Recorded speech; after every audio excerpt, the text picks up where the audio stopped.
तान के। जो कोई विरोध करेगा जाएगा वो जान से। जो कोई विरोध करेगा जाएगा वो जान से।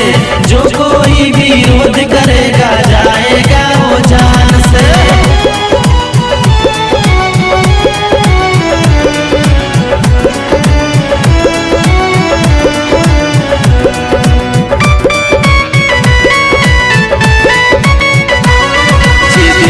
वीर जवानों का, अलबेलों का, मस्तानों का। ये देश है वीर भगत सिंह का, अब्दुल हमीद शहीदों का। अब्दुल हमीद शहीदों का, अब्दुल हमीद शहीदों का। ये देश है वीर जवानों का, अलबेलों का, मस्तानों का। ये देश है वीर भगत सिंह का, अब्दुल हमीद शहीदों का। प्रेम भाव से बात है करते, डरते नहीं अंजाम से। जो कोई विरोध करेगा जाएगा